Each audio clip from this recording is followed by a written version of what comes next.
What's good, everybody? What is good is Big Game James, man. We back in these streets. We've been on them interview streets today. Hit up my dog, Mike Fisher, with the Fish Report. Got some good breakdown from the Dallas Cowboys.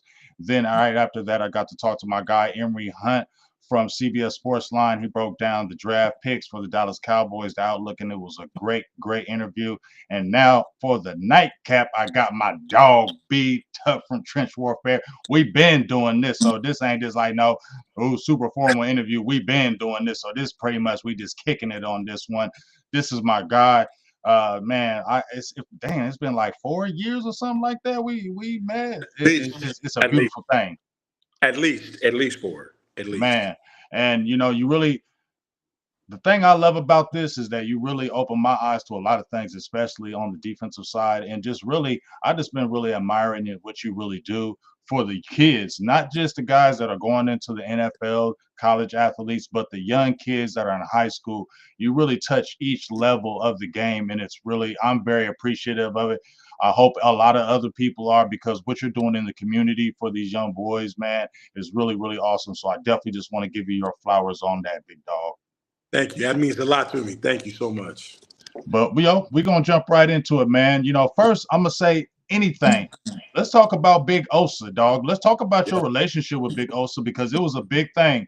He was on free agency. I'm gonna be the first one to say, Tuck, that I thought he was gone, because I thought he outpriced himself. And I was like, and he had a career year. He done went turned up, had a career year. I was like, yeah, he gone. They was posting all his numbers. He gone.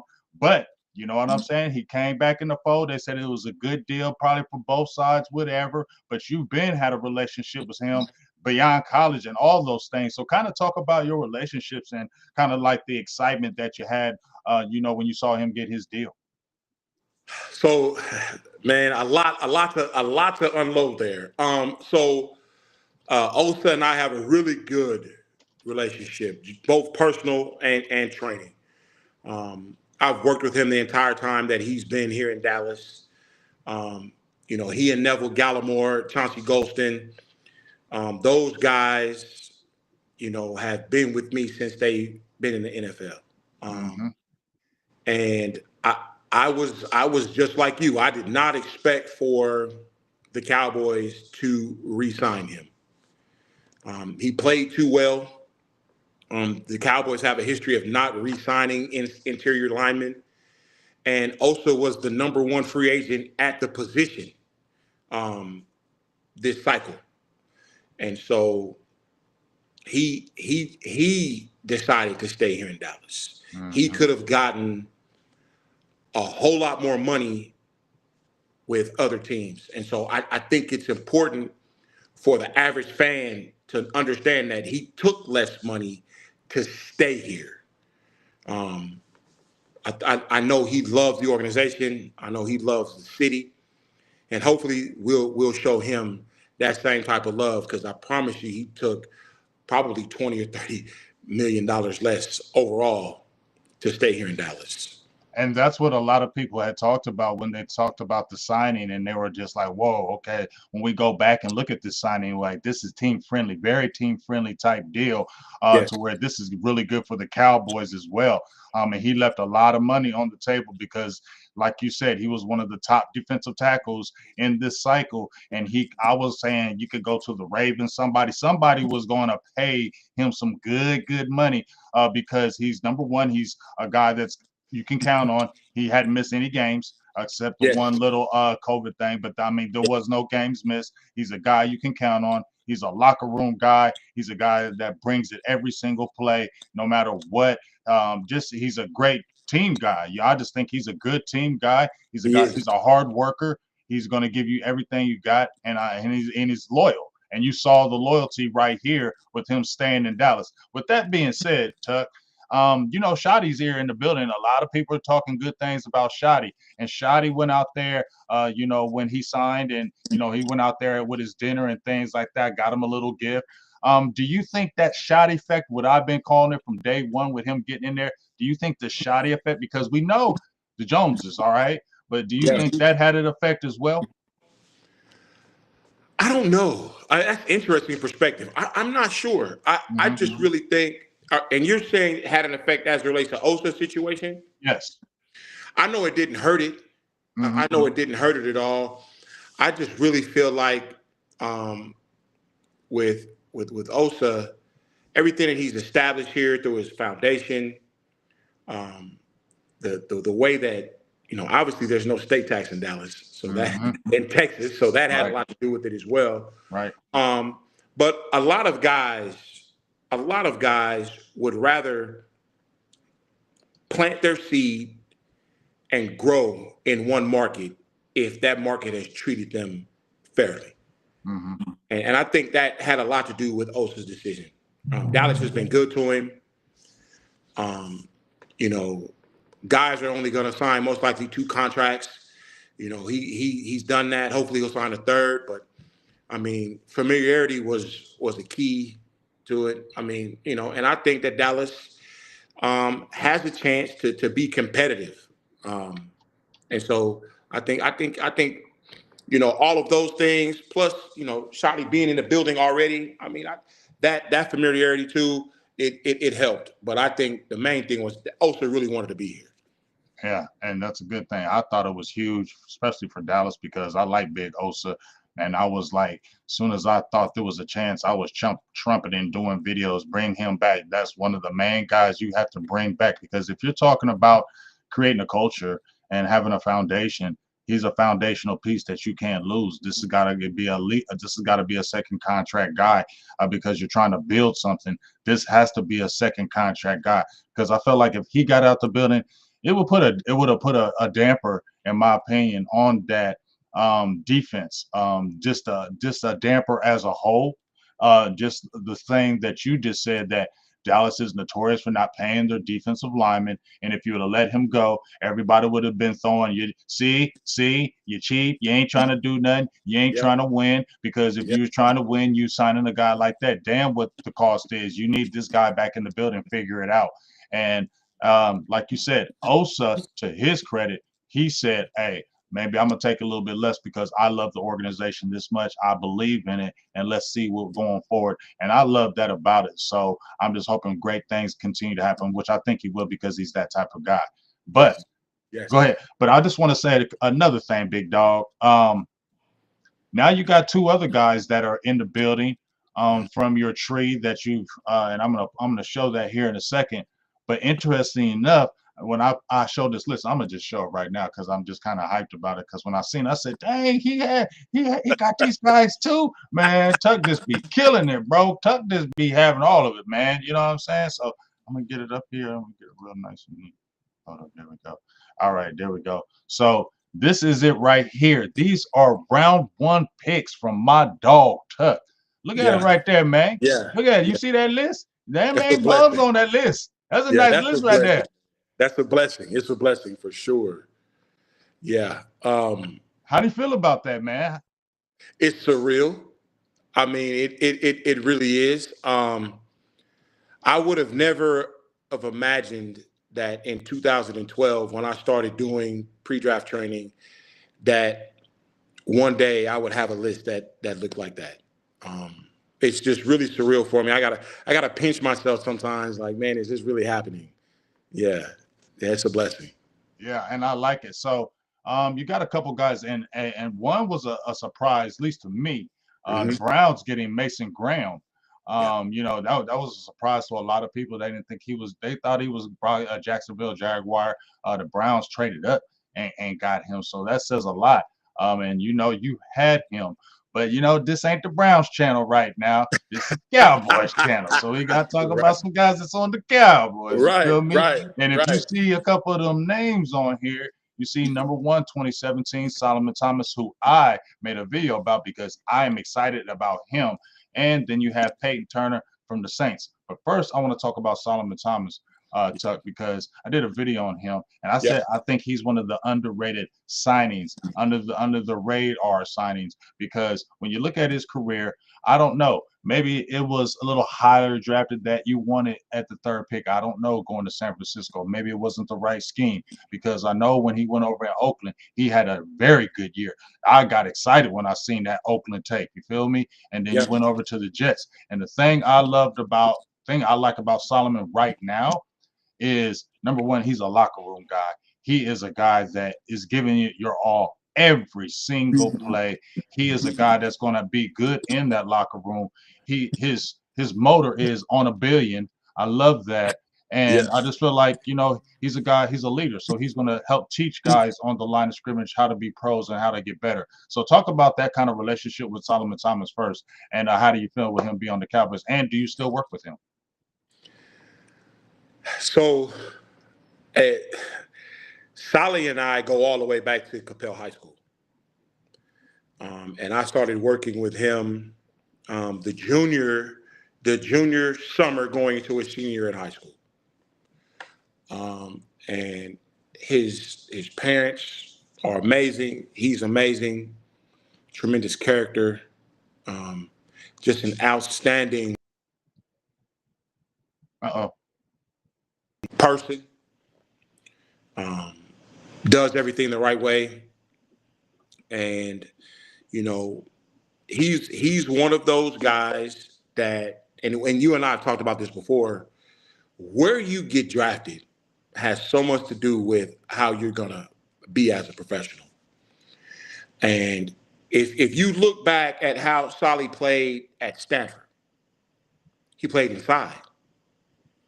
He was the inside guy. He was a three. When the Niners drafted him, they put him outside. That's not the world that he lives in. Okay. Now, can he play out there? Absolutely. But Solly's an inside guy. And so you talked about the success that he had at the Raiders. Coach Marinelli was there.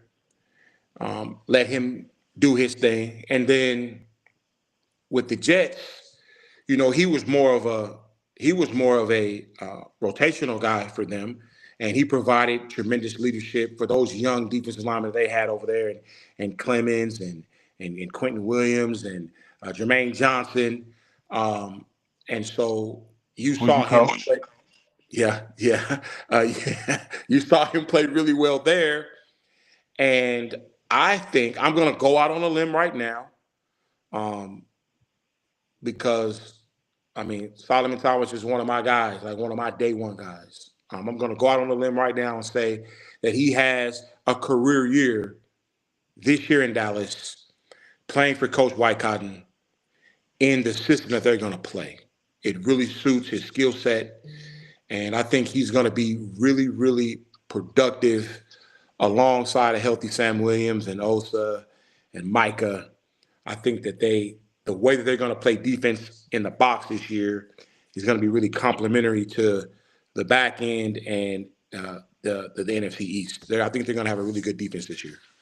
And let's talk about that because you know what? I've been kind of on the fence. I've been saying there's talent on this defense now, but there's a lot of question marks because you have question marks with injuries on the outside with corner. You have an influx of new linebackers that you just brought in. But to me, it always starts with the trenches. Offensive line, you've seen what they did on that with the draft. Then you saw how they drafted Arizaku as the edge guy that's going to be coming in. They brought him on the second round. But talk about that. You think this defense is going to be better. Talk about those inside guys, and one is the reason why. You mentioned Cotton. I loved him over at the Jets. You get what I'm saying? He comes over there and he brings Solomon with him. Talk about that. Is that one of the big keys right there? I think it is. So White Cotton is a attack front guy. And when I say attack, most of the time when you play defensive line, let me back up a little bit. Let me back up. Let me give you a point of reference. And shout out to There my are, dog Laws in here, dog Law Nation's in here. yep, my dude. So there are only 5 teams in the NFL that play attack defense. 5.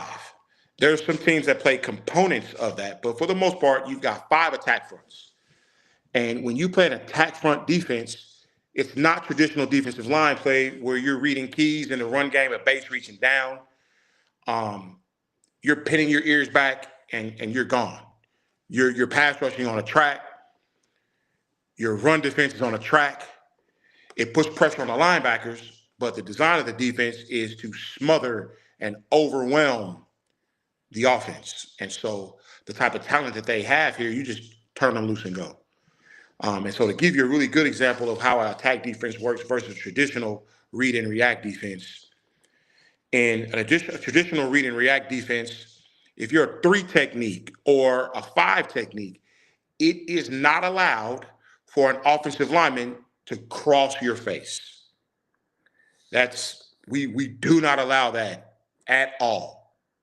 Well, in an attack defense, it is okay for an offensive lineman to cross your face because you're going to jet up the field. And we call that tagging. Whenever you come underneath, you're tagging. And so it's to be very, very disruptive and just smother traditional 10 personnel, 11 personnel, inside zone, outside zone. I mean, the only thing that really gives that defense problems is when they start running counters. Mm. When they start running buck, then you'll see them start to have problems there. But for the most part, the talent that's on that Dallas defensive line right now is going to flourish. Even Mazi, just being able to run up the field, he's going to be really good. You're going to see a different Mazi this year because of the style of defense that they play.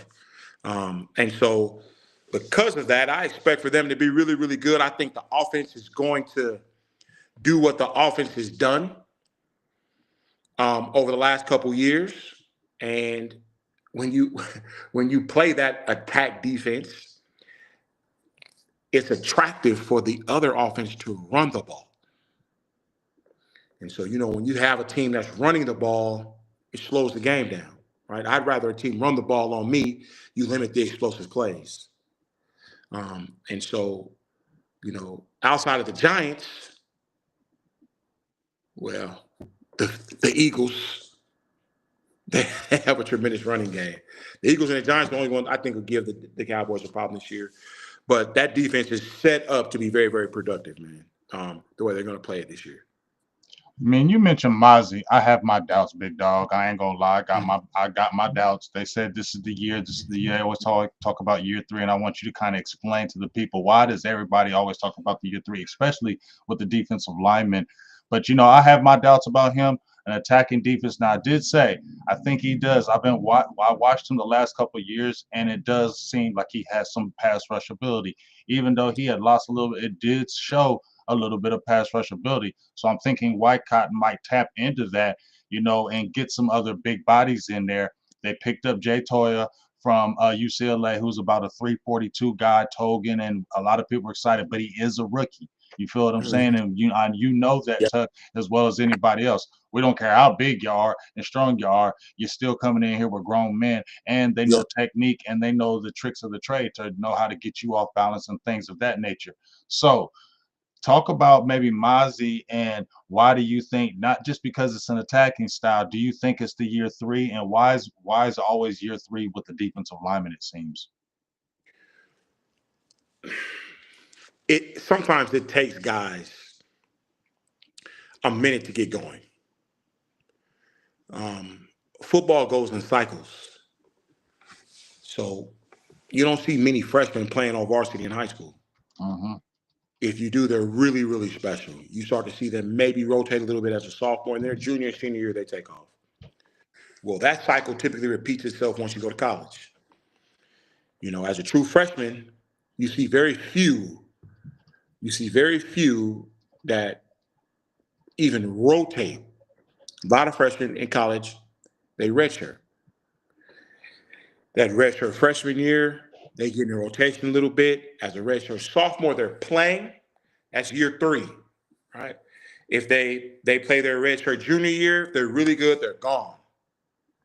And you have some guys that go straight through, but for the most part, that third year, they kind of get it figured out. The game starts to slow down for them a little bit. If they're blessed enough to be in the same system, now it's them playing fast versus thinking and playing slow.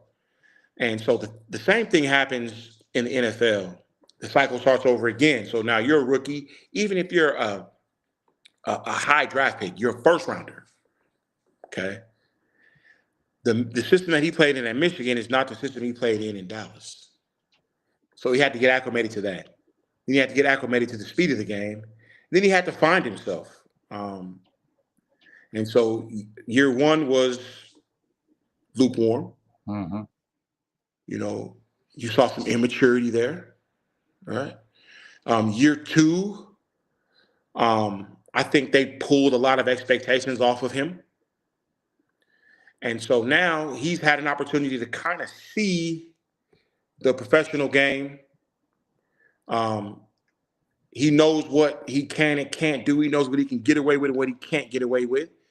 And this third year is going to be the year is either going to make him or break him. And I hope that he's seen enough. He understands the tempo of the game. He's felt enough of it to where he turns into the player that the Cowboys drafted him to be. And I think this system will help him do that. So I'm looking forward to seeing what he does. I think we all are. Yeah, He's for the sure. great unknown right now. Let's be totally honest. He's the great unknown if we're talking about this defense, especially on that front. Because if he were to take a major leap, if he were, it would change the defense because this is what the Cowboy we've been clamoring for is for fans, people alike. We've been clamoring to get defense to take it care of. But you know, talk about you mentioned Solomon. I agree with you. You said you think he's going to have a career year, and I think so as well. I think this is going to feature him, especially with him transferring over with the same defensive line coach. I Yep. just think that transition right there, I think it's underrated. I don't think people are talking about that enough, that he came right with his coach, and he's letting him play inside, and he's going to be the type of guy that the Cowboys need as far as being able to get to the quarterback. He's going to have that energy. I just really feel like he's going to have some real good energy right there in that front. Talk to me, but you know what? I'm gonna be honest with you, Tuck. I do have an unknown, and I know you go out for all you guys, so I know you ain't gonna speak bad about nothing. Okay, but they do Right. have Peyton Turner, and he's in this rotation with Dante Fowler. Yep. Yeah, he's in the rotation with Micah Parsons, Sam Yep. Williams, and Sam Williams in contract year, and he's chomping at the bit trying to make it known. Yeah. They got Sam had a you, great you year. you feel what I'm saying? He's another one. I said we're gonna talk about him too, but I said he is the key for real. They picked up Arizaku. They got your boy Marshawn Nealon.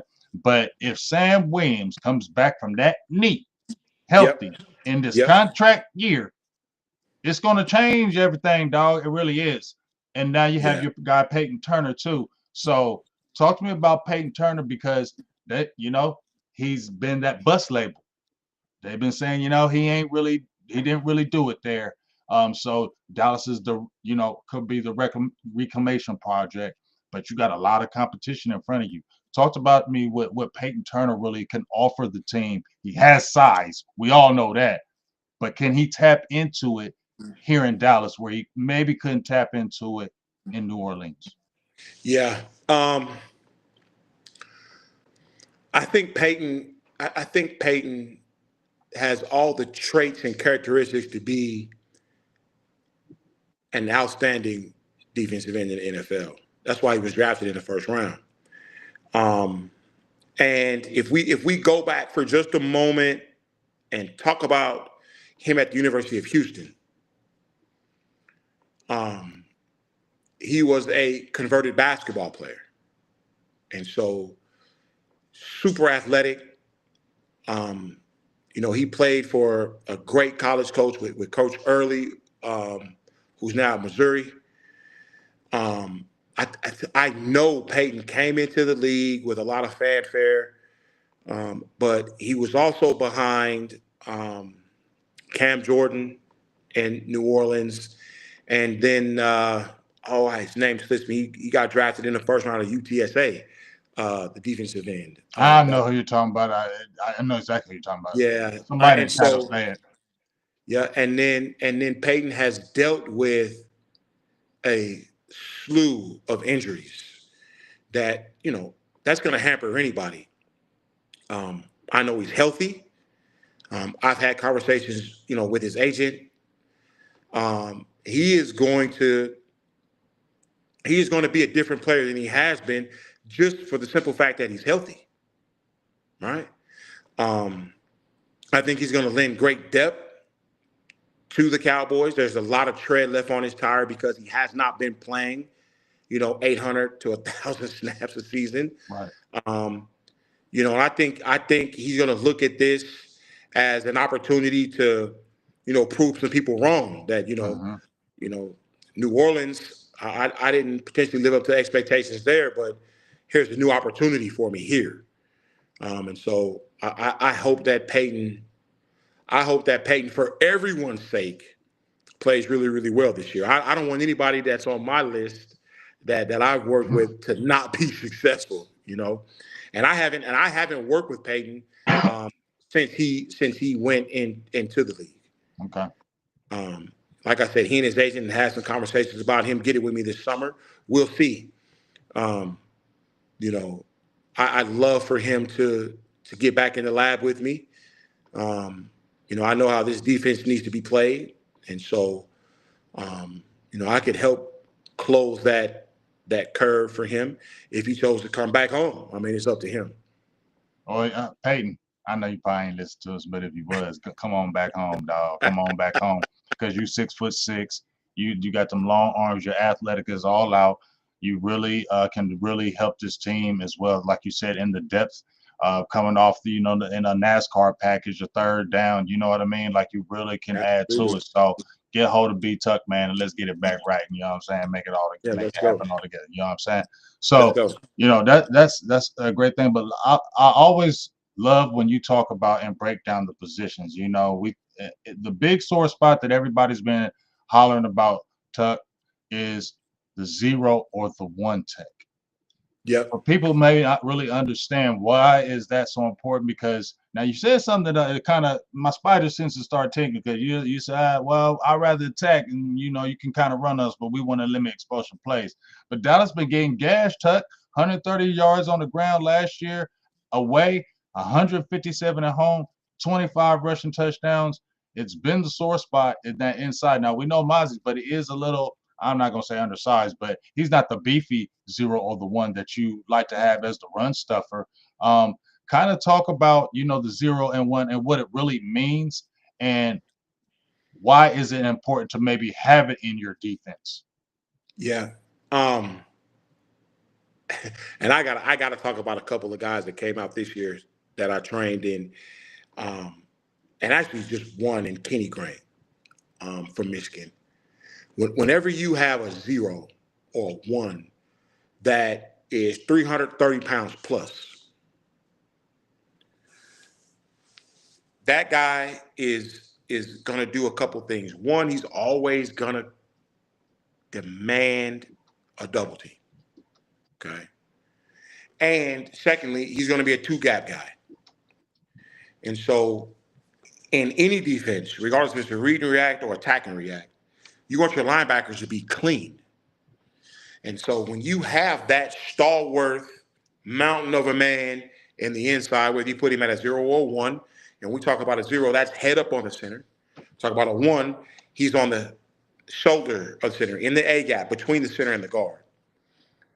Whenever you have him there, the likelihood of your linebacker, especially your inside linebacker, being clean goes up, because now the offensive lineman can't, go to the second level to block them as often. And so that zero technique, that big body in the middle is key, whether you're in a odd surface and a 3 down or you're in a even surface with a 4 down. Whenever you have that big defensive nose guard, it changes everything for the defenses, for the linebackers, the fits, everything changes. And so that position is very, very important. And, you know, the the Miami Dolphins, you'll see this year with the addition of Big Kenny, are going to be a lot better on defense. Hopefully you guys will get a chance to peek over there and see what the big fella's doing. It's along the same lines with Big Trevonde Sweat down in Tennessee. Whenever you have that big body, you're not the inside. Man, Those doors are closed. I'd right? love to have him right now. You get what I'm saying? Man, if we had him and I think like his second, third year, he's going to be crazy. And you got Jeffrey Simmons over there already, dog. Like that too as a combo. Are you serious? Are you crazy? Are you mad? Everything, That's all of the everything. above. That's a defensive line that excites you when you know you got a Devondre Sweat and you got Simmons right there. Dog, that's what you really want because that, like you said, that changes your whole defense. You can do so many other things, be creative. You can just do so. It frees up everybody else. And that's what Yes, you want because the more hats you have on people, the stronger your defense is. absolutely, absolutely. You 100% correct. So, yeah, that the interior of your defensive line. If you look at most teams that are successful, they have some dudes in there. Mm-hmm. They've got some dudes in there. Look at the Super Bowl champions. Mm-hmm.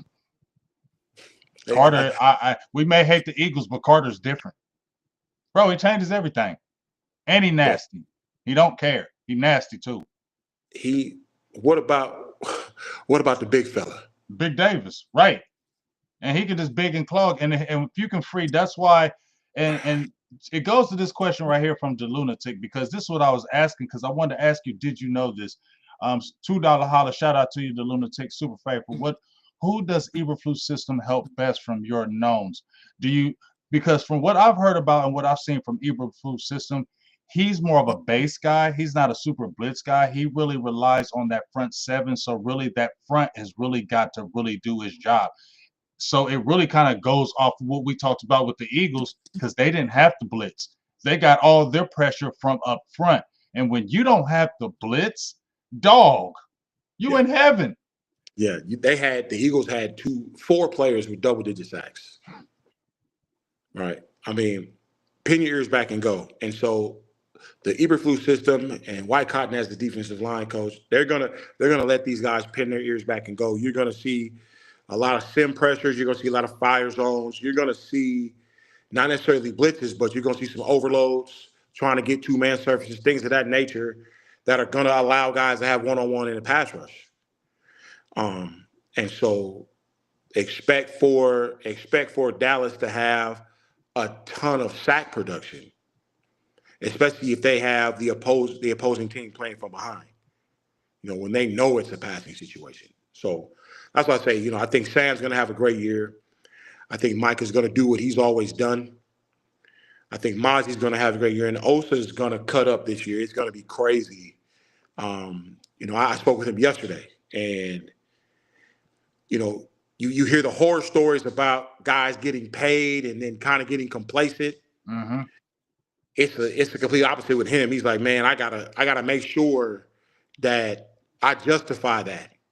Right? He's extremely locked in and ready to go. So, yeah, man, it's the new defense is gonna help the lack of linebacker play.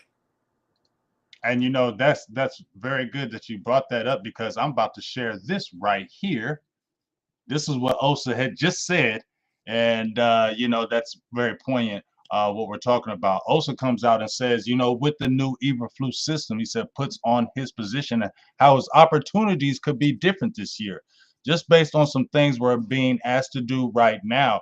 I was going back and watching some of the tape from last year, and I'm like, if I was doing the stuff we were being coached to do now, I'm making this play. I'm making that play. Just seeing that there are going to be a lot more opportunities based on the stuff he's having us do. So that kind of maybe goes along the lines what you're kind of saying as well, huh? 100%, 100%. The defense is gonna look way different than what I think Cowboy fans are used to.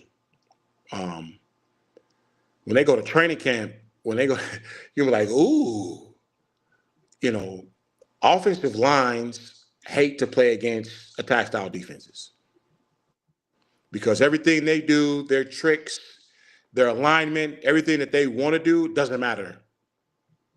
Doesn't matter. They're running. They're running off the ball. They're getting up the field, and the linebacker's job is to make them right. And so you'll see a huge difference this year in the way that they play and the numbers Now, that they produce. And now here's from my homie from like Keystone Cowboy, my dog Key. He said we had sack production under Quinn. He said let's stop the damn run though, because a lot of people are saying, well, they got all them sacks under Quinn, but we couldn't stop nobody when it mattered with the run. Do you get this from Eberflus? Because from what I've seen from Eberflus, he don't want nobody running on him. Period. That's the main thing that his defense is geared not to allow you do, is to not run on them. Kind of talk about that. Do you think this is a different style from what Quinn is bringing? So I got three fingers up. Can you see them? Mm-hmm. There's three phases of the game: offense, defense, and special teams. You know how you stop a team from running the football? Go up on them. The Cowboys, when that offense is rolling, it's rolling. When it's not, it's not. How many games did Dak miss last year? A whole bunch. Okay, so you got your QB1 is out. Okay, with QB1 in there, and the passing game is effective, and they bought in Pickens, right? Mm-hmm. Do not expect to see teams run the ball with the same frequency that they ran it on the Cowboys last year. Because when you're behind, you do not have time to rely on your run game, even if it's successful, especially if the Cowboys can come out and continue to score. You're going to see the game is going to look different this year. Yes, they gave up a lot last year in the run game. Is because they weren't very good. I mean, what are you going to do if you're ahead? You're going to run the ball, right? If you're behind, you got to pass it. And so, as long as that offense protects the defense and the defense protects the offense, and special teams takes care of their business, everything will be just fine. But last year, there was good sack production. It wasn't the best, and they got ran on because they were behind and they were losing. And so, just expect to see some. I'm optimistic. I'm curiously optimistic about how the game will be played for the Cowboys this year. I think they'll be a lot more consistent and explosive on offense, and the defense is going to present a different picture than they have in the past.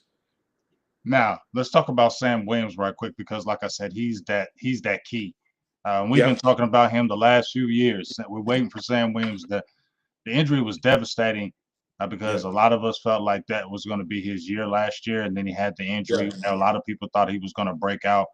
And then obviously you're in the year where you're in your contract year. You're trying to get paid. You see this out here. Talk about him. You said you think he's going to have a phenomenal year. Tell us why. Opportunity,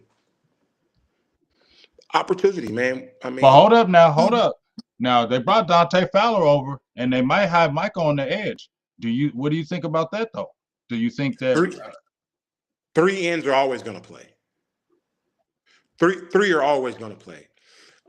Sam just didn't have the opportunity, obviously, last year with the injury, but the year before that, I mean, Tank was still here. Micah was going crazy, right? Armstrong was here. Chauncey, they were loaded at the edge. He just didn't have the opportunity. I think if he would have played last year, you would have saw the reason the Cowboys drafted him in the second round. Mm-hmm. Coming off the injury, I think the way that they're going to play him, the style that they're going to play him, he'll be okay. But coming off that type of knee injury, it's the mental piece more than the physical piece. And so as long as he trusts that knee, he can plant and run and do everything else, man. I mean, he's always had everything it takes to be successful. And so I expect for him to be successful this year, given the opportunity. You can't produce, you can't produce from the sideline. Right. And I'm gonna get this question in here and this super chat in here from the lunatic again. But on point. Well, let me get this. Let me get the super chat in because I want to kind of expand upon that because Emery was talking to me some today because he played cornerback and he was talking about he had 2 ACL injuries and he was talking about the mental part. You got to get how he had to get over that mental hurdle. And I want to kind of talk about that in general because I don't think people talk about that enough because Trevin Diggs is rehabbing. They got the kid Rebel from the knee injury, and everybody thinks, hey, you come back. Adrian Peters is saying, Emery Hunt talked about today. He spoiled it for everybody because he was the miracle guy that came back in 8 months and ran for 2,000 yards. Now they think every athlete is supposed to come back in 8 months and be great, and it just doesn't happen like that because everybody's body is not the same. So we're going to talk about that real quick. But let me get this super chat, $2 holla. He says, will the D-line help our cornerbacks, or is this going to be another worry for us? Kind of, I feel like you kind of answered it, but you Yeah. kind of talk about that if you could, right quick. Yeah, I can expound on it. So absolutely. Defensive linemen and defensive backs are best friends, always. So the relationship works like this: if the corners are covering and they're strapping receivers, that allows the defensive lineman time to hunt the quarterback. Okay, and then vice versa, if the defensive line is hunting, if they're hunting the quarterback, it keeps the DBs from having to cover for 3 and 4 seconds, 5 seconds.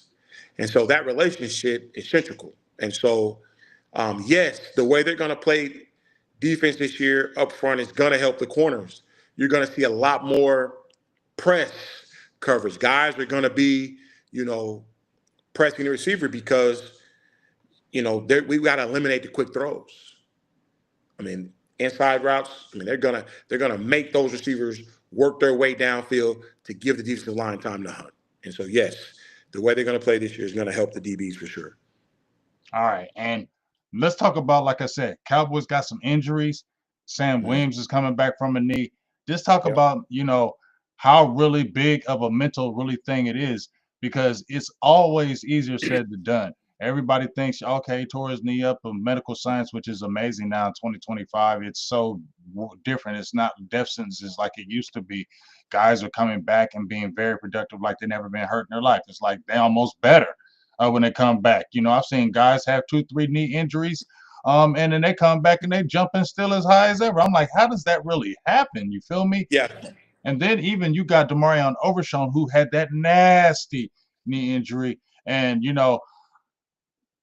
in my opinion, you went through one knee injury, Demo, and but this other one was crazy. I Yeah. know he has all that. He has that mindset to come back.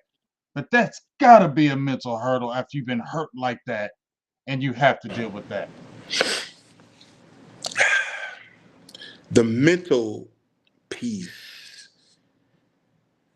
with injury is the biggest hurdle.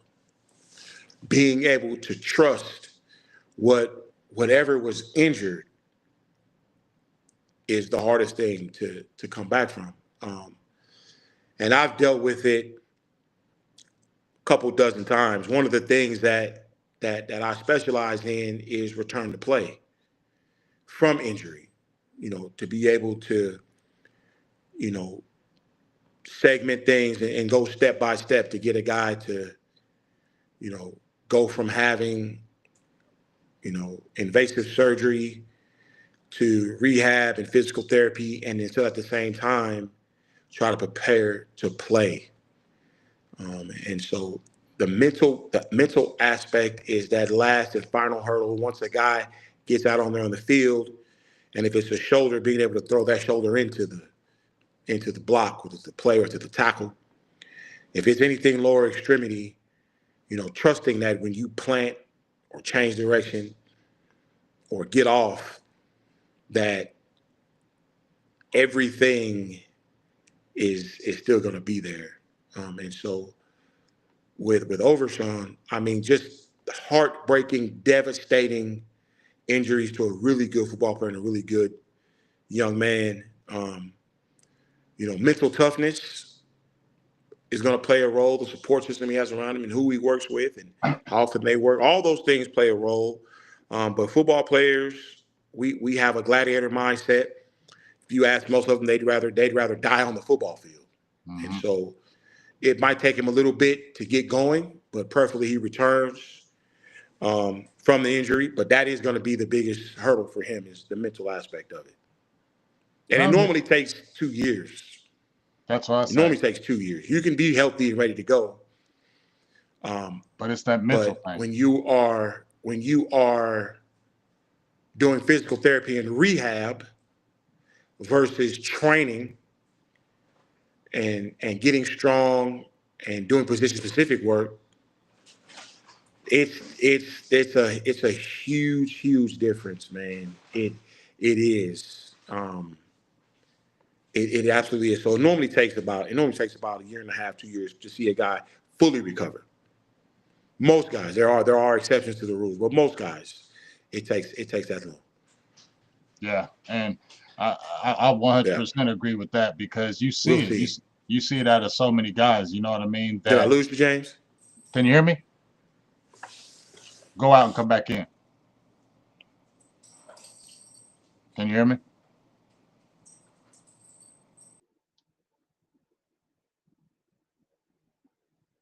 Let's see if he comes back in. Great talk, great talk, great talk. Let's see. Go. You I back think I there? lost you there. I think I lost Yeah, you. What's, yeah. what's the last thing you heard me say? No, I was just basically about the mental hurdles after you're getting over that big hump. It's a huge thing. It's bigger than a lot of us talk about. And when we see a guy get hurt, we think, oh, he'll be okay. Just like this Rebel kid.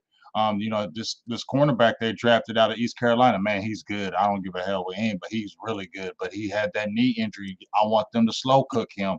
Don't rush that because you're playing corner. You're moving here, here, here, here, here. I just don't know.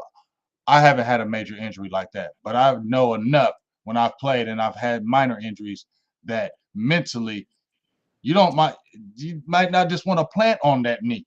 Correct. Doesn't matter how much that doctor, and that's what Emory Hunt was talking about. He said, no matter how much that doctor says you're medically cleared, you're good to go, everything is okay.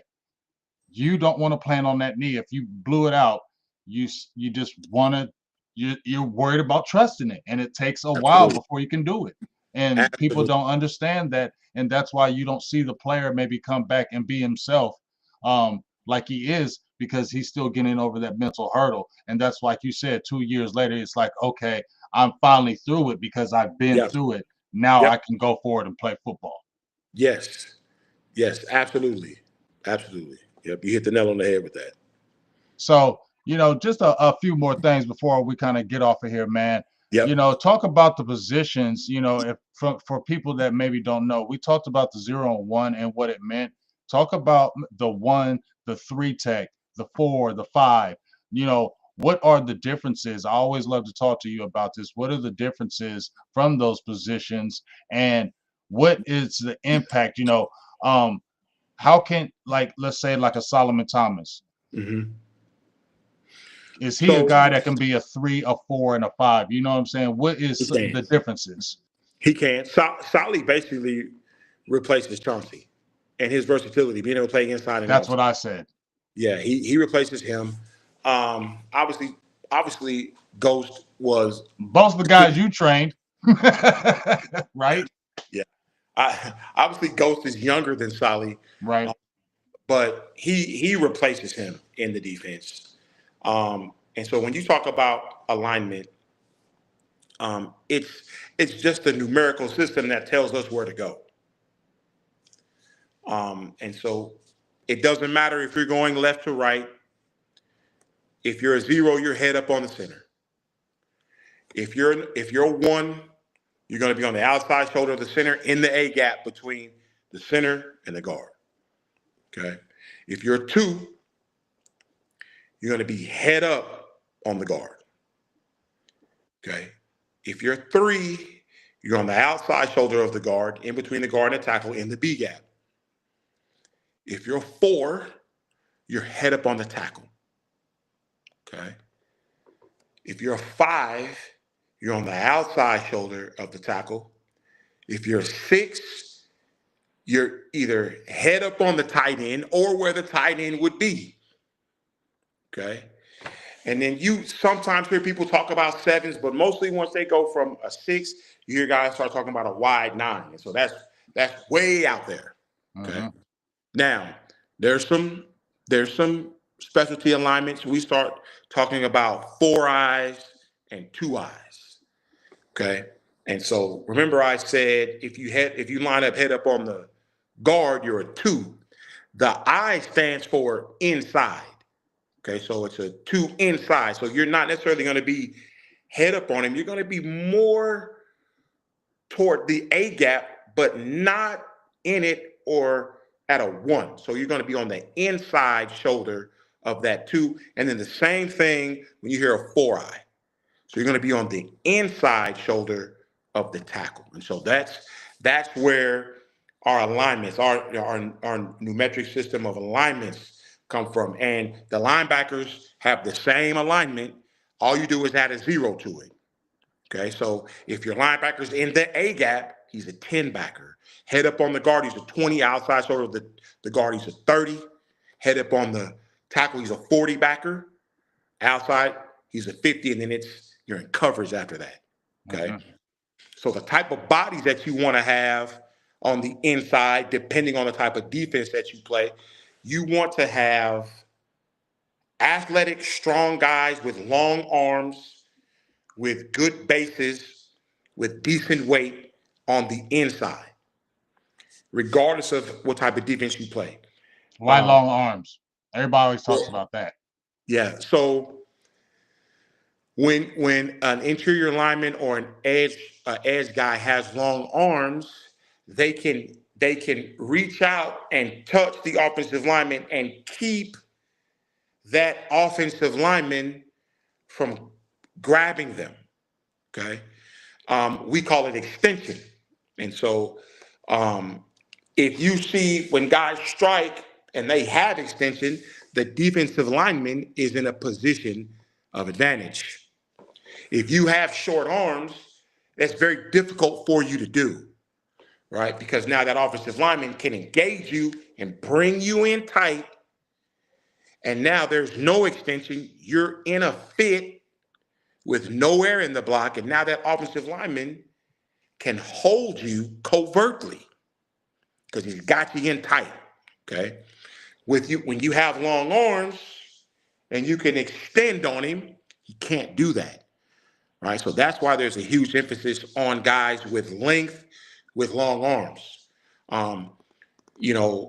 Athleticism is key. You do not want a big body that can't move, all right? And so for your edges, you want them to have long arms as well, because most offensive tackles are going to be 6'5" plus. And they want them to have long arms so that their strike zone is larger, okay? So now an offensive lineman, he's not going to throw his hand until he feels threatened by you, okay? Now, the further away you are, it's like jabbing a guy. What's more devastating, a jab or a hook? A hook. That jab is going to be at the extent of your reach. A hook, you're going to still have some power to punch through. And so now a guy with really long arms, you can have a defensive lineman that's 3 feet away from him and closing, and he throws what's equivalent to a hook. And if he contacts him in the right place, he's going to stop him cold. And so you can't do that if you have short arms, right? Linebackers the same way. Being able to shock offensive linemen, be able to jump up and tip, defend passes, being able to reach out and grab guys to defend passes or tackle, you have to have long arms. That's the one. Every position on the field, they want guys to have long arms, to have great length. And so you want, depending on the defense, for your edges, you want them to be fast, athletic, long, be able to change direction, have great ankle and hip mobility, to be able to reduce and bend, turn corners. And it's probably the most physically demanding position on the field. A defensive lineman, especially in edge, because you can affect the game by yourself in run and pass, right? You need no help from no one to go as a defensive lineman, especially in edge, and affect the game in the run and the pass. And that's why they make a bunch of money, and that's why they're highly coveted, and that's why I have a job, to develop those guys to get to do that. And it's a science; it's not exact, but I think I've got it figured out enough to be sitting here on the show with you. Is that why Micah's so different? So he's an alien. Man, if you just really look at Micah, what's his go-to pass rush move? That's speed. Speed. Micah's not out there keeping a high hand high and a low hand low. And he's not doing a whole bunch of, he doesn't have a bunch of tools in his belt. What he has is he runs a legitimate low 4.3, high 4.4. I mean, this dude can flat run. And so you're asking an athlete that's not as superior as him to stay in front of him going backwards. Those two things don't add up to Micah's advantage, man. He is able to win with speed and athleticism. I've seen him be late getting on the field, not lined up properly, and still go make a play because he's so fast. And so because of that, he's a generational alien. You don't see, there's not a lot of Micah Parsons. There's not. Now, I'm interested to see what 2.0 of him is in Abdul Carter. Same build, same everything. Let's see what he does. And he's in the East. Because if he does it, then you really got to start looking at Penn State and how they recruit and develop. Right. Exactly. Yeah. Exactly. You was reading my mind because I'm thinking, okay, you had another one like him. Who's recruiting over there? Where are you finding these guys? Because these guys are different that you're finding, and there's not a lot of those type of players. So damn, how good of eyes do y'all have over there at Penn State? My word. Hey, it's been linebacker you though. Oh man, all the way back to LeVar Arrington, man. They've been getting it, man. Sean Lee was over there turning up. Yeah, man, he was cutting up too, man. Yeah. I mean, just defensively overall, they've been traditionally really, really good at putting guys in the next level. Mm-hmm. Yeah. Edges and backers. That's what they do. Yep, absolutely.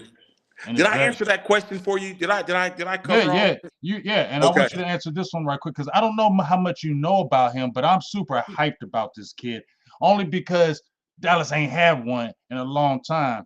And my guy, the lunatic, wanted to ask about him. It's Jay Teoa, 7th round draft pick, came out of UCLA this year, 6'2", a legit 345 Togan. I told you I love them guys. I think they're different. Samoans and Togans is different. They just different. And they played long time in the NFL. And I believe his brother is on Kansas City right now, Micah. He came out of LSU. A lot of people are excited.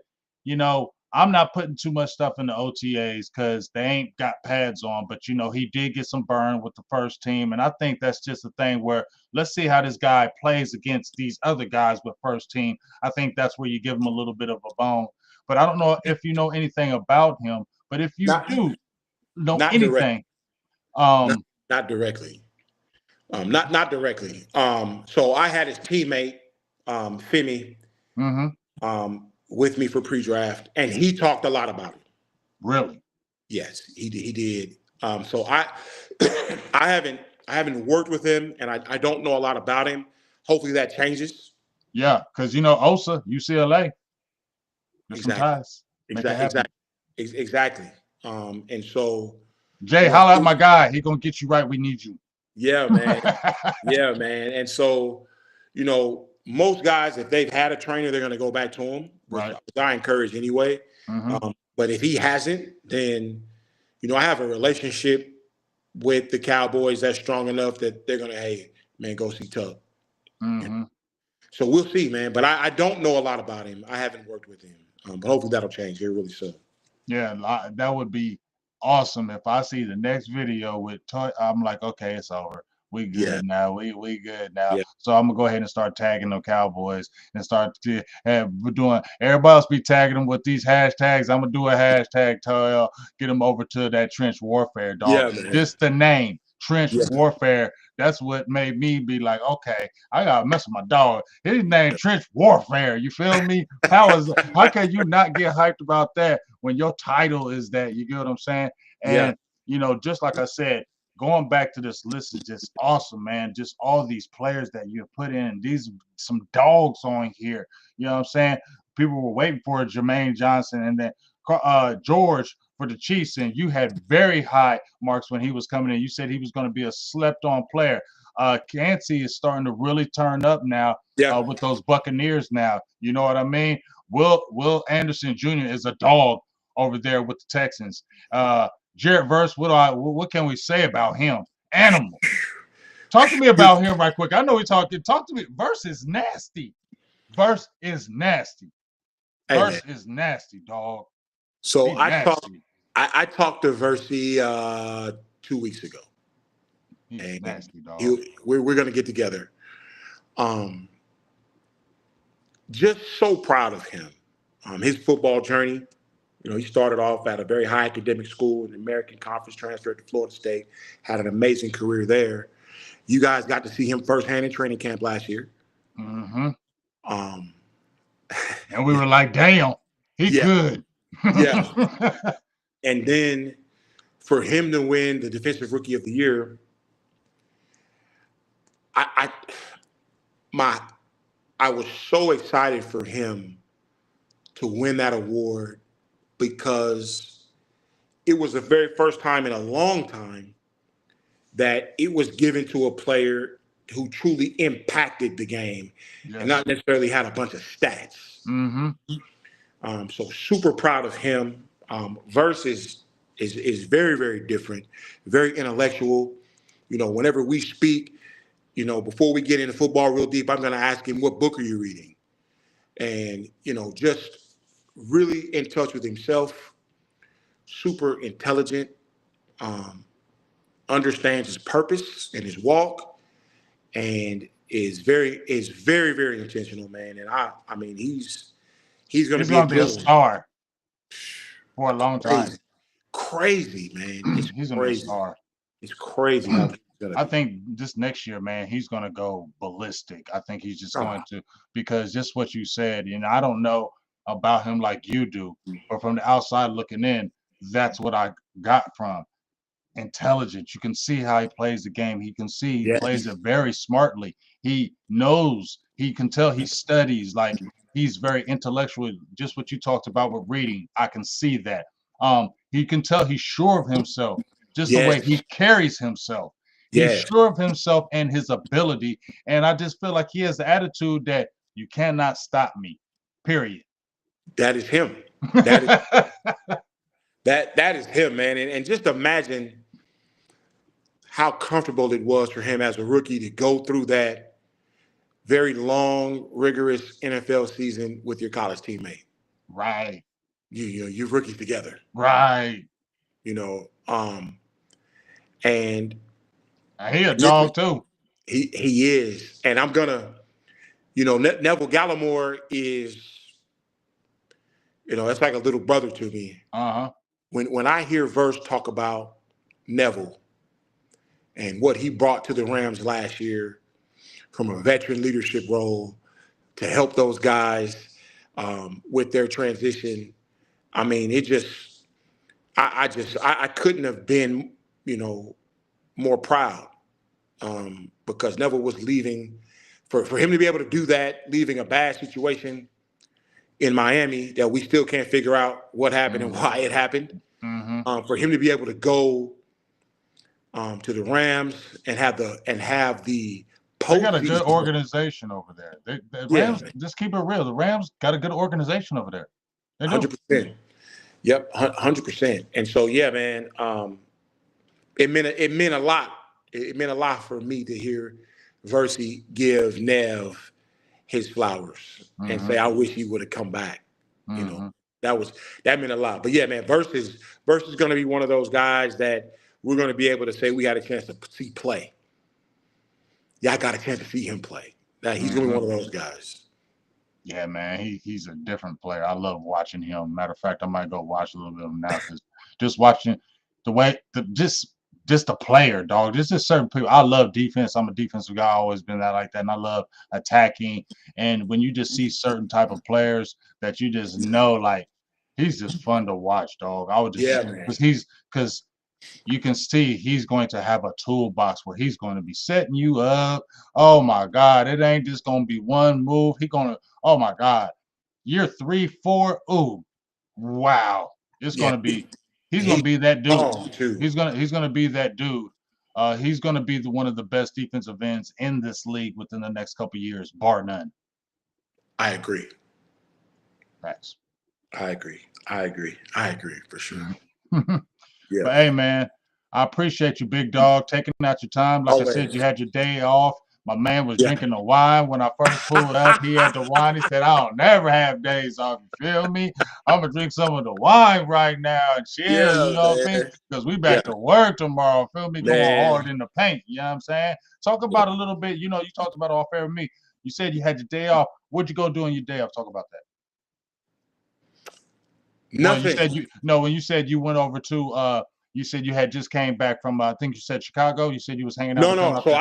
I was in Atlanta Atlanta, all Atlanta, last Atlanta. week at OTAs with the Falcons. Right, right, right. Um, and so, They drafted some ends over there, didn't they? boy, did they. You Uh, got one of them guys right there, J-Law they Walker walk. over there. Yeah, my dude. And then James Pierce. So, Mm-hmm. um, the football world is very, very small. Their outside linebacker coach is my little brother and part owner of my company, Jacque Smith. And so, I was able to go in and, you know, be a part of everything they do in OTA, sitting in meetings and, That's awesome. being on the field. And, the relationship is different when that's your family, Right, Um, right. it's different when I just spent 12 weeks with Jay Wall. Mm-hmm. And then to go and do his private workout in Athens.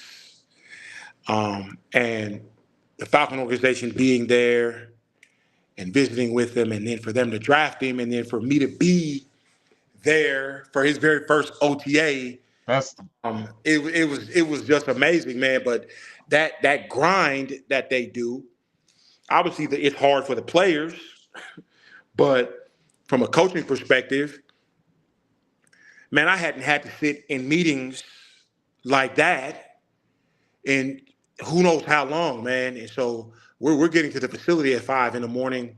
We're leaving at 6:30, 7 o'clock at night. So, it's a big year for that staff. They have a lot of good young talent in Phoenix and Bijan, and that offensive line is tremendous. They've got some really good pieces on the defensive line, young guys on the defensive line, and they're working to be I in like the Morris too. Ra's incredible, just incredible, man. I'm pulling for those guys. See, I just got in from doing that on Saturday. Then Sunday, I took my high school guys to SMU to their mega camp. Mm-hmm. Did that all day Sunday, then left straight from there and went and did training for my high school group. And so, I did nothing today. I did nothing today. I took a couple meetings. I did take a couple meetings. When I get off the phone with you, I'm gonna smoke a cigar Mm-hmm. and finish this glass of wine, man, and get ready to get after it tomorrow. Yeah, man, I love it, man. And before you get off here, talk about what you do. For everybody that don't know, obviously we see the NFL, we got that up here, but we talked about your high school kids. A lot of people don't know about that. So just kind of talk about that as a whole, kind of what you do for them. If, anybody is in the area listening to the stream, maybe you might be having some camps coming up. Just kind of talk about that right quick Yeah. before you get off here, because I always love how you break that down, and I like people to know exactly what's going on with you, because like I said, it's just not the NFL here. This starts from the ground up, just like ground zero right here, where you train a child when he is young, and when he gets old, he won't never forget. Kind of in the Bible, it's the same thing with this football thing. So kind of talk about Absolutely. that for the people. Man, I appreciate you allowing me to do that too. Um, All day. it's a what we have is a player development program. I don't consider myself to be a trainer. We develop players as young as they can pay attention. I've had plenty of 6-year olds, 7-year olds, 8-year olds. We teach them how to play the position holistically. Um, Football IQ, AQ, and when we talk about AQ, IQ stands for intelligence quotient. AQ for us means adversity quotient. All right. And so our guys are different because we safely put them in positions of adversity so that when they have to deal with it in football and in life, they're prepared and they're equipped. And so we've been doing this full time since 2012. Mm-hmm. And just organically, my high school guys turned into college guys, and my college guys turned into NFL guys. And I've been doing pre-draft training since 2012. And I, I'm gonna digress for just a moment. I got a Mm-hmm. call today um, from a parent of a client who says someone was saying that Tuck just trains guys at the high school level that are elite. Like he doesn't work with young players. And you know, when your people are with you, they're with you. They're going to defend you. Yeah. And he let me know he gave that guy a piece of his mind. But part of that is I'm an old school guy, Right. right? I'm 50, man. Right. Like the work is to be done in private and in the darkness. We work in the dark to shine in the light. And so in this social media age where if someone goes out to dinner, they're going to show you what they had to eat. Right. Exactly. Exactly. If I'm not posting videos of a kid when he's 12, just because you don't see him doesn't mean he's not in the lab. Mm-hmm. See, I don't push guys out. They come out on their own when it's time, right? So I've got guys in the class of 2027. I've got 4 of them that have 20 plus offers each. And none of them had offers when they came to me. But you only see them in that light when they're at the end of that stage of development. You don't see them when they're 12 and 13 years old, because if I'm not posting, how would you? Mm-hmm. Right? And Mm-hmm. so my success isn't based on what my clients have achieved on their own. It's what I've helped them achieve. And so we take this very, very seriously, man. Um, you must have a 3.0 in order to train in the program. We do grade checks. Right now, I'm taking my prospects out to camps, and the program takes care of that. Right? They're not, when you go to a camp, it costs money to get there. You got to pay to go. You got to pay to participate. The program takes care of that. And so, it's almost turned into a ministry. And I I get enough feedback to know that we're doing a good job, man. And I super big shout out to my staff, everybody that believes in this vision, to the parents that trust their sons with us. Um, we take it as a huge burden of responsibility to continue to develop guys. And we continue to see the results, man. I've blessed to be in this space, man. There's some things that we've done that can't be beat. Like you can't ever beat number one overall. And for those that don't know, Trayvon Walker came to me the summer before his sophomore year at Georgia. Okay. I didn't just get him for the 12-week process in pre-draft. He was with me prior to. And so you can't beat number one. All you can do is tie it. Right. And so that's something that I'm super excited about, man. And that list just keeps getting bigger and bigger. To have as many guys that went in the first round this year was amazing. And it was also amazing to see, James, the amount of people that claimed they worked with the guys that I worked with this year. and so talk that talk, big dog. You know, you can be anybody you want to on social media. Mm-hmm. You can claim to do anything that you want to. Or, I mean, what is it? If you didn't take a picture of it, it didn't happen. Right. And so there's multiple trainers in this space. Some of them I have great respect for that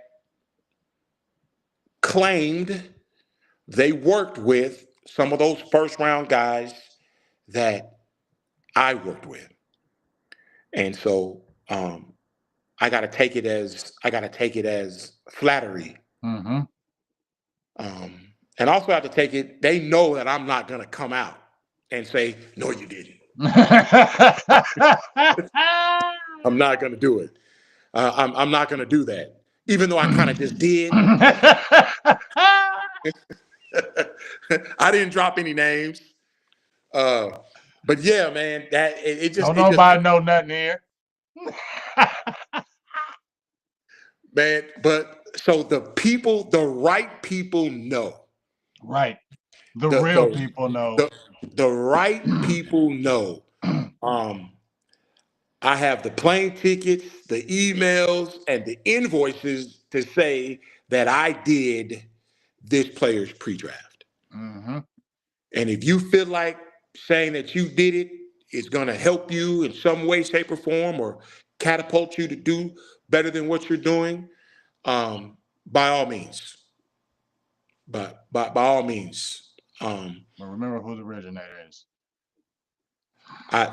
Hey man, and to that, I'm standing on the shoulders of guys that showed me how to do this in a Chuck Smith that is now the outside linebacker coach for the Baltimore Ravens. Mm-hmm. You know, a Noel Sclaret with 4th and inches who's no longer with us. You know, Al Cotton who's no longer with us. Those guys are the ones that showed me what to do and how to do it, and really helped me get into the position that I'm in. And so I wish I could say I was the originator. I'm definitely an OG, but I didn't start it. I feel you. I didn't start it. So, but yeah, man. So we develop guys holistically. I need you to learn how to play the position. There's always more than one way to do things. And I think that we've exhibited that we can work with guys in multiple systems, whether it's at the youth level, the middle school level, high school, junior college, prep, CFL, NFL. You know, I think that we've developed a system that works. And as long as we're here to continue to develop, man, I hope we can stay relevant in this space. I definitely think you will. And I'm going to go ahead and make my last plea. Jay Teoa and Mr. Peyton Turner, y'all already got a relationship. Come on back home. Where they say, welcome back. Come on. Hey, Jay, man, get on with this. Get this. Make this. Hey, Cowboys, I'm already tagging. Let's make that happen. Because, let's do it. I just feel like this needs to be happening. We're excited about those things we're already talking about. And if you add these 2 more additions, if they can do some things, it'll really take this Cowboys defense to another level, man. But beyond that, just a human person that you are, man. I just love what you do for these kids. And you, how they grow to be young men, responsible young men. I don't be hearing about no troublemakers with this group that you're always dealing with. I Yes. just really appreciate that, man. Like I really Thank do, you. because I coached youth football for about 15 years. I coached multiple positions, and I love coaching the youth. That was one of my gifts. My Yeah. mother told me that's one of your gifts, and it was love to get on the football field and just the training from the preseason to the grind. I Yep. trained with my kids. I just didn't talk about it. I trained with my kids because I don't want to be the Yes. coach that's telling you to run, and I'm just sitting there chilling on the background on my phone doing whatever. No, I'm running with you. No, I'm Yes, doing this sir. with you. So the more the respect can come, and we can have a respectful understanding. And now I also feel like you're going to play harder for me because I'm riding for you, and that's the understanding. And I feel like you're that type of coach, and that's why I look up to you in that aspect, because I love what you're doing for these kids and how they grow Thank into that. So I Thank definitely appreciate you, dog. It's good talking to you again. Yes, Go sir. have your wine, have your cigar, go do your damn thing. You deserve it. And Yeah, me man. and you are going to be talking to you soon. Give the plug of where they can find you at before you get off here. Yep. So, like I said, I'm old school, man. You can call me. Um, my phone number, you can call or text. My phone number is 469-269-8780. On X, it's at TWF Training. And then on Instagram, it's Dline underscore guru. So that's how you can get in contact with us, man. I answer my phone. So, if you call Don't me, be don't be crazy though. nah. Don't be no crazy. All right, don't be crazy. Don't be crazy. We don't need that. Too many of them out there. None of that. None of that. Yeah, Yeah. man. So I appreciate you, Doug. I'm about to get off here as well. Thank you again, man. We're gonna talk soon, and I'll be keeping track of you, what you're doing, and when the season starts popping off and we talking about this defense, I'm gonna call you, and we're gonna do another show. Yeah. Thank you, brother. Appreciate you. All right, man, dog. I'll talk to you soon. All right now. Peace. My dog B Tuck, man, that's my dog, bro. Like I'm about to, that's my dog. Like when they were saying Smokey with Friday, that's my dog. That's my dog. Me and B Tuck, we met, like I said, about 4 or 5 years ago, and just on the whim, me doing this interview thing, the grind. I have a lot of interest, with the interviewing when I came into this game. And I happened to find out that he was training Taco Charlton because I interviewed Taco, and he was training D Law and Malik Collins. I happened to see that, and I was reached out to him and said, "Hey man, can you give me an interview? I just really respect your work. You feel me?" And next thing you know, he hit me back. We kicked it. We hit it off right off. B Tuck is he's one of the realest, bro. B Tuck is one of the realest. You know what I'm saying? And we just hit it off, and then from there you just let it grow, and then I just honestly, like I said, I've got to see it at least. I'm gonna say, yeah, like 2018. Yeah, 2018 is when we did it, because that's what I remember, when he had LJ Collier and Montez Sweat, because we was really talking about Montez. So to see all this list and see what he's done for the youth and all the way to now, Law knows, you feel me? This is the guy. That's my dog. And I love what he's doing. And I hope, as I said before, Jay Toya, man, I don't know if you ever listen to the stream. Somebody retweet it, send it out to him. Get with my dog B Tuck, please. Peyton Turner, hey, it's crowded up there. You had that relationship. Get back there and would be and make that happen again. So you can be a good depth piece for these Cowboys, and you can really turn up on this defensive line. We need these guys. I don't know if even Mazi, get up there. Everybody who needs that, take that next step and next level, get with my dog Tuck. The numbers speak for himself. The proof is in the pudding. You know what I'm saying? It, it works. Make it happen. You know what I mean? Please tag it. Let them know.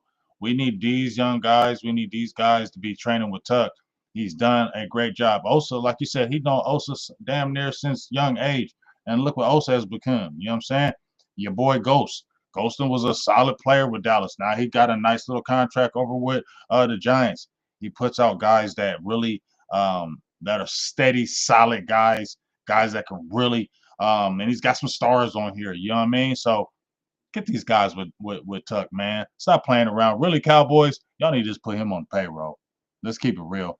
You know what I'm saying? Look, even Law said Jalen Carter, Jordan Davis, he's training dogs. Dogs. Get them with him. Cowboys, put him on the payroll. I don't know what they're doing. I don't know what they're playing around for. Y'all need to put Tuck on the payroll, and I guarantee you'll be seeing a whole difference. You already knows White Cotton and them. Put Tuck on the payroll and get him where he's one of the guys that you need to get. He already said he got the good enough relationship. Y'all need to, if y'all having any troubles with any defensive player that he need to step his game up, we automatically send him to Tuck. That just needs to be the lifeline. They ain't doing well, send them to Tuck, and Tuck get them right and get them back here and get them on together. Do it. Make that happen ASAP. And with that being said, I appreciate it, all y'all. We went hard in the paint today. Great interview with Mike Fisher. Make sure you go check that interview out. Fish gave some good stuff on Trevin Diggs, Jalen Ramsey. Not happening from what we're hearing over there. And Fish has been kind of spot on, man. So, we talked about him. We talked about Diggs. We talked about the kumbaya with Shotty. Hey, I said the Shotty effect. I love Shotty. We talked about a lot of good things. So make sure you check out that interview. And then my second interview with Emory Hunt was fire. He's a former defensive back, man. And Emory is knowledge. I like getting guys on my shows with knowledge because I seek knowledge because I don't know everything and I want to know even more. And I always love listening to guys been there and done that because I've done it on a level, but I haven't done it on the level of some of these guys. You can always learn more, and I love listening to these guys really talk because they really break down the game.